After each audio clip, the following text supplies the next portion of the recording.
Hello students, here I have a new lesson of class 11th from Hornbill book, chapter 1st, that is The Portrait of a Lady. The chapter The Portrait of a Lady is written by Khushbant Singh. Now let's know about Khushbant Singh. Khushbant Singh was an Indian author, lawyer, diplomat, journalist and politician. His experience in the 1947 partition of India inspired him to write Train to Pakistan in 1956, which became his most well-known novel. Now, let's start the chapter. The Portrait of a Lady.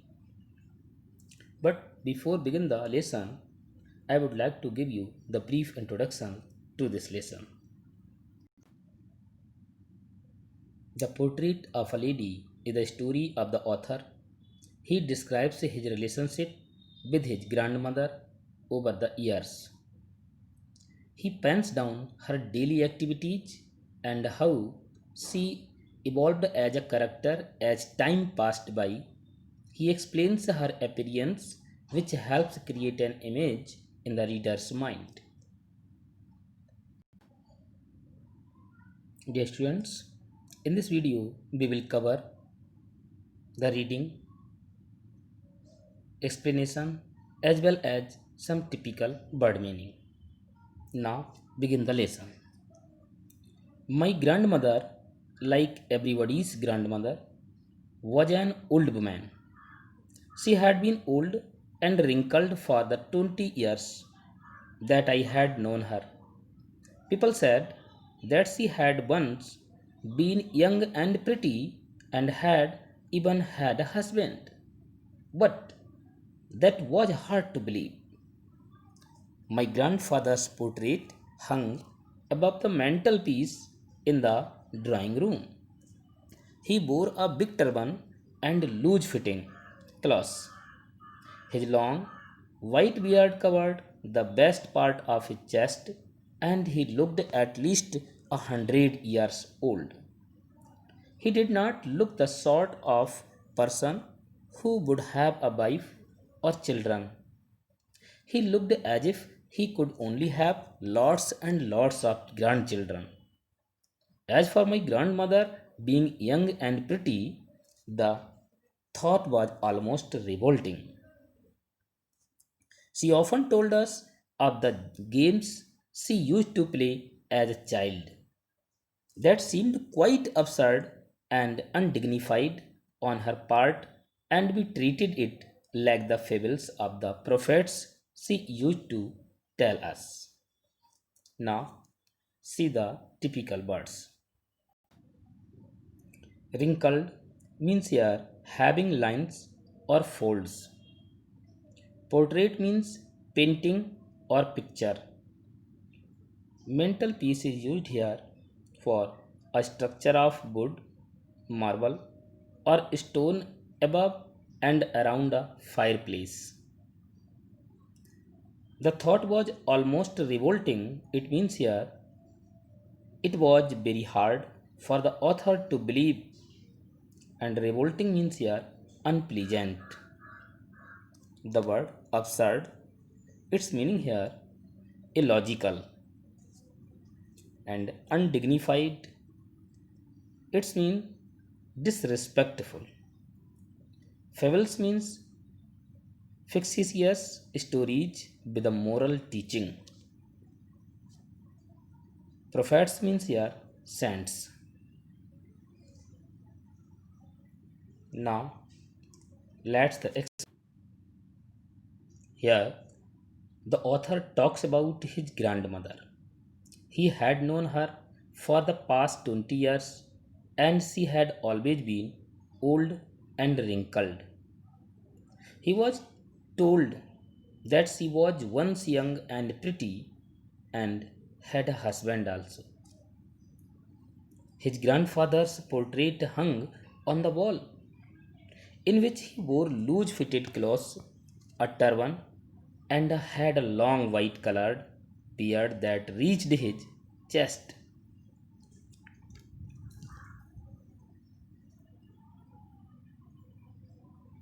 He also appeared very old, and the author thought that he was someone who could have many grandchildren but not a wife or children.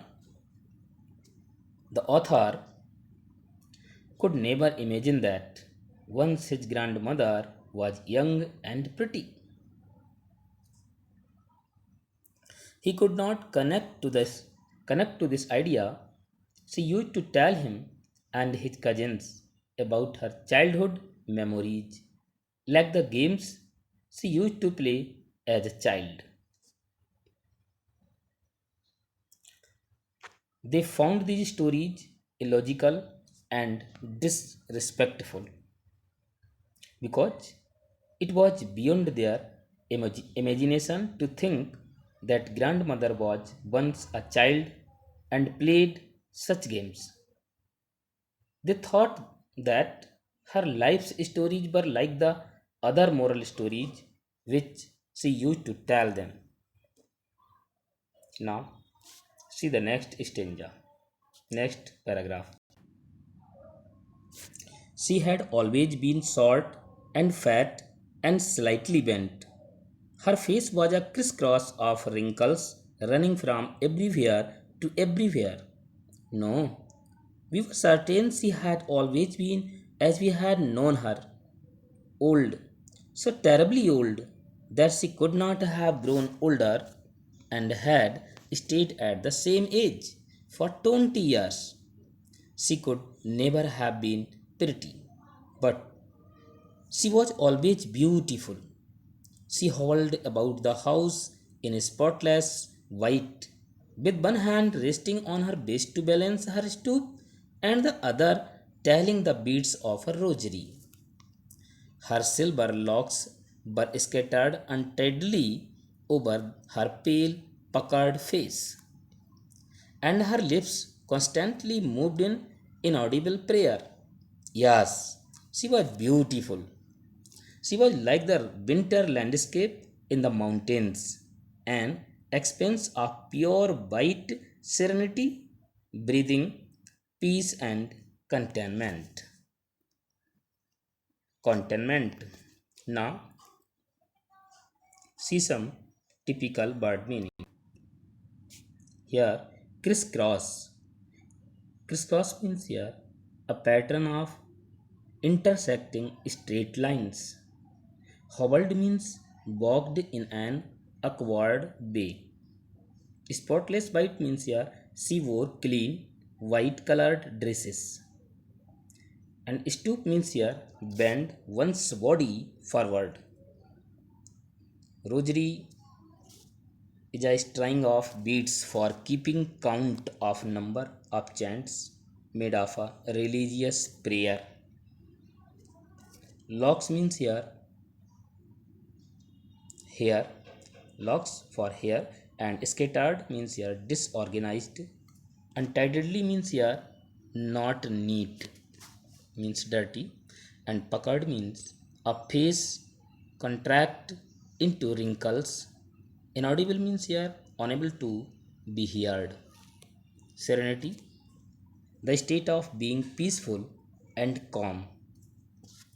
An expanse of pure white serenity refers to the calm, relaxed, and peaceful character of the author's grandmother. Contentment means here a state of happiness and satisfaction. Now, see the explanation. His grandmother was short, fat, slightly bent in posture, and her face had lots of wrinkles. She seemed so old, and she had been the same for the past 20 years. According to the author, she was beautiful but not pretty. She walked around the house in an awkward way, wearing spotless white clothes with beads of the rosary hanging from one hand, and the other hand rested on her back for support. She had silver colored hair, which was not neatly combed and was disorganized. She was constantly chanting prayers. He compares her to the winter landscape in the mountains, which has a peaceful and calm feel.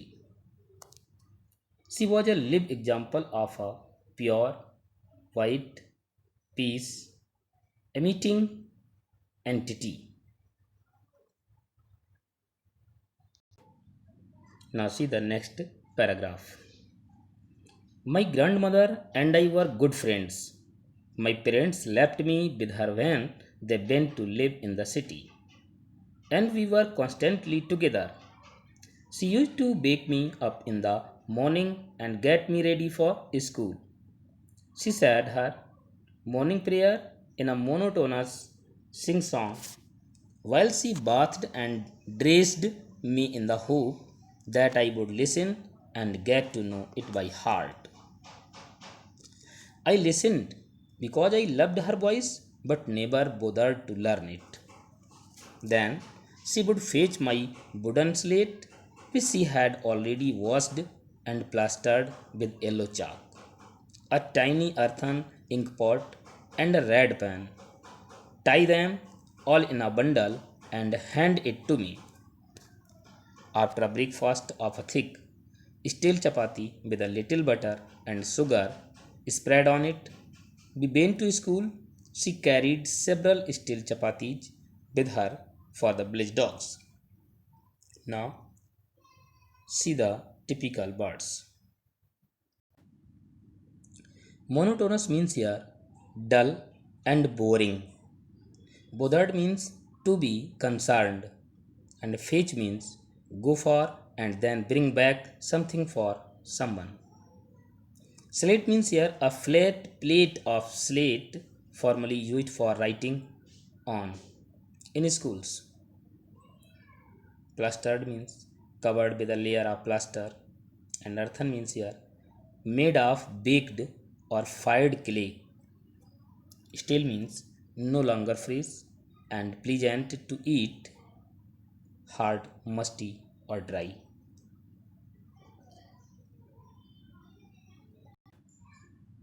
Now see the explanation. Here the author lived with her in the village. They were good friends. His parents left him with her to settle in the city. The author's grandmother used to wake him up every morning and get him ready for school. She would recite her morning prayers while she bathed and dressed him up, and he loved her voice, but would not try to memorize a word of what she spoke. She would make his things ready like a wooden slate, a tiny earthen pot, and a red pen. He would eat a thick stale chapati with butter and sugar spread on it. They both used to walk to school, and his grandmother carried stale chapatis with her to feed the village dogs.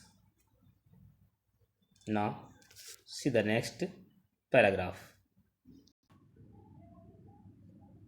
My grandmother always went to school with me because the school was attached to the temple. The priest taught us the alphabet and morning prayers, while the children sat in rows on either side of the veranda, singing the alphabet or the prayer in a chorus. My grandmother sat inside reading the scriptures. When we had both finished, we would walk back together. This time, the village dogs would meet us at the temple door. They followed us to our home, growling and fighting with each other for the chapatis we threw to them. When my parents were comfortably settled in the city, they sent for us. That was a turning point in our friends. Although we shared the same room, my grandmother no longer came to school with me. I used to go to an English school in a motor bus. There were no dogs in the streets, and she took to feeding sparrows in the courtyard of our city house. Now, see some typical words. Here, scriptures means the sacred writings of a religion, and growling means here making a low guttural sound in the throat. Courtyard means here veranda. Now, see the explanation. Here, his grandmother would accompany him to the school, as the temple was attached to the school, and she used to visit the temple daily. On one side, he would sit on the veranda with other children, would sing the alphabet and prayers in the chorus.